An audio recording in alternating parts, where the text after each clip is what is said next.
일본이 결국은 금리 인상을 할 거다. 그래서 엔화 사서 쟁이자. 이 말이 여러분 사실일까요? 여러분 이거 한번 보세요. 일본의 기준금리 9월에 이어서 10월에도 동결을 했습니다. 이 연속 동결입니다.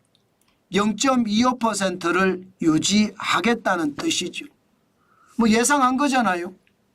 이시바 내각의 어떤 몰락, 선거에서 중요한 선거에서 참패했잖아요. 그 바람에 이시바 내각은 그동안 금리 올려서 물가 잡겠다고 이야기를 했는데 사실 금리 올려서 물가 잡기가 쉽지 않다는 뜻이에요. 총선에서 참패한 이상 금리를 계속해서 올릴 수는 없다는 뜻입니다. 그러니 10월에 금리 동결은 어쩌면 당연한 걸 수도 있다 이렇게 생각을 합니다. 그렇지만 11월 12월은 어떻게 될 것인가 이것은 또 다른 문제입니다. 분명히 말입니다. 우에다 카즈오 일본은행 총재는 뭐라고 이야기했느냐. 경제의 불확실성은 여전하다. 그렇지만 지금대로 전망대로 가면 금리 인상은 한다는 이야기예요. 금리 인상은. 그만큼 말입니다. 예, 금리 인상을 한다 그 말을 하니까 바로 원엔 환율이 지금 인상을 하지도 않았는데 898.31원에서 쭉 올라갔어요. 906.32원으로. 금리가 올라간다. 예, 원달러 원엔 환율이 올라간다는 이야기잖아요. 그만큼 금리를 올리면 엔화는 그만큼 말입니다. 더 많은 원화를 주고 엔화를 사야 될 겁니다. 엔화가 강해진다는 뜻이니까. 예, 지금 실제로도 강해졌고요. 저는 엔화를 사서 쟁이자 할 때 제가 898.31원이 됐을 때 저는 10,000엔을 사서 또 쟁였거든요. 많이는 사지 않습니다. 지난 7월 10일에 855.17이 떨어졌을 때는 많이 사서 쟁였죠. 그러나 지금은 900원 밑으로 떨어졌다고 많이 사서 쟁이지는 않습니다. 그러나 10,000엔을 사서 쟁였다. 뭐 이렇게 생각하니까 우습다 이렇게 생각을 할 수 있지만 여러분 시장이라는 것은요 지속적으로 관찰하면서 추적 관리하는 게 필요하거든요. 그 지속적인 관찰과 추적 관리가 결국은 투자 기회를 반드시 찾아낼 수 있고요. 그렇게 투자 기회를 잡았을 때 우리는 부자가 될 수도 있다는 거 저는 여러분에게 말씀을 드리고 싶어요. 일본이 금리를 올린다. 동결을 했는데 동결을 했으면 원엔 환율이 떨어지는 게 정상인데 안 떨어지고 올랐다는 것은 앞으로 금리를 올린다는 신호탄까지 같이 쏴주니까 지금 원엔 환율이 올라갔다 이렇게 보이는 겁니다. 그러면 전망대로라는 게 도대체 뭐냐는 거예요. 전망대로라는 게 우에다 카즈오 총재가 이야기하는 전망대로 첫 번째가 소비자 물가예요. 소비자 물가가 8월에 3.0%에서 9월에 2.5%로 떨어지긴 떨어졌어요. 일본은 2% 목표 물가를 계속 가져가겠다는 게 일본의 지금까지의 이야기거든요. 그동안의 저성장 저물가를 탈출하겠다. 잃어버린 30년을 확실히 탈출하기 위해서는 소비자 물가를 일정 부분 지켜내야 된다. 그렇게 생각해서 2% 밑으로는 맞는데 0% 밑으로까지는 안 간다는 거예요.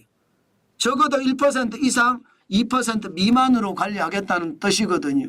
지금 그렇게 분위기가 가고 있어요. 그런데 2.5%는 여전히 높은 숫자죠. 그러면 전망대로 가고 있는 거잖아요. 그럼 금리를 올려서 물가를 낮출 필요가 있을까요? 충분히 있습니다. 지금 우에다 카즈오 일본은행 총재가 하는 말이 그 말이거든요. 여기에다가 성장률은 굉장히 높아요. 2분기 성장률이 0.8%까지 올라갔습니다. 0.8%면 일본의 기본적인 잠재 성장률 0.3%거든요. 0.3%. 거기에 비하면 2배 이상 올라간 거잖아요. 잠재 성장률보다. 그러면 성장률은 굉장히 좋아.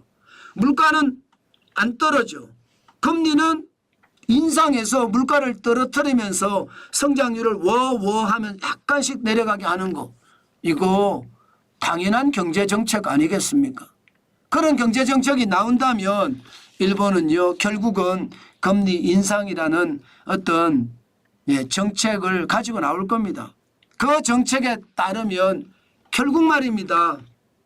엔화는요 점점 강세가 될 거고 원화는요 엔화가 강세되는 거에 대비해서 원화는 약세가 될 겁니다. 이러면 더 많은 원화를 주고 엔화를 사야 되는 그런 일이 벌어질 수 있다.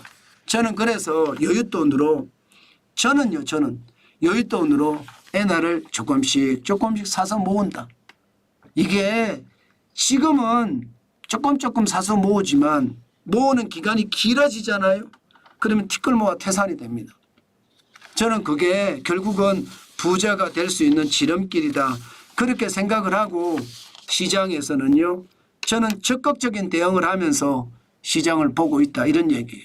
여러분들도 여러분들의 투자 원칙에 따라서 움직이는 거 저는 당연히 있을 수 있다고 생각은 합니다.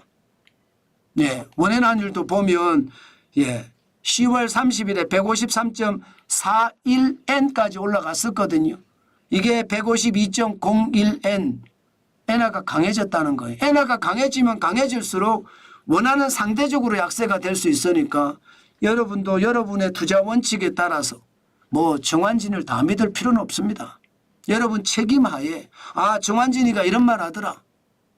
이 정도만 가리면서 여러분들이 투자에 나서는 것도 좋은 방법이겠다. 그렇지만 반드시 명심해야 될 거 세 가지가 있습니다. 세 가지. 첫 번째는요. 반드시 명심해야 될 첫 번째. 여윳돈으로 하셔야 됩니다. 굉장히 중요한 요소입니다. 여윳돈. 두 번째는요. 분할 매수를 하셔야 돼요. 분할 매수가 굉장히 중요합니다. 세 번째는 분할 매수를 하더라도 지속적으로 관찰을 해야 됩니다. 내 책임하에 시장을 보기 위해서 지속적으로 관찰해야 되는 것 저는 여러분에게 다시 한번 말씀을 올립니다. 그만큼 엔화의 변동폭 앞으로 클 테니까 거기에 대한 변동폭을 몸소 체득하셔서 투자에 활용하는 것도 좋은 방법이다. 그 말씀 여러분에게 알려드립니다.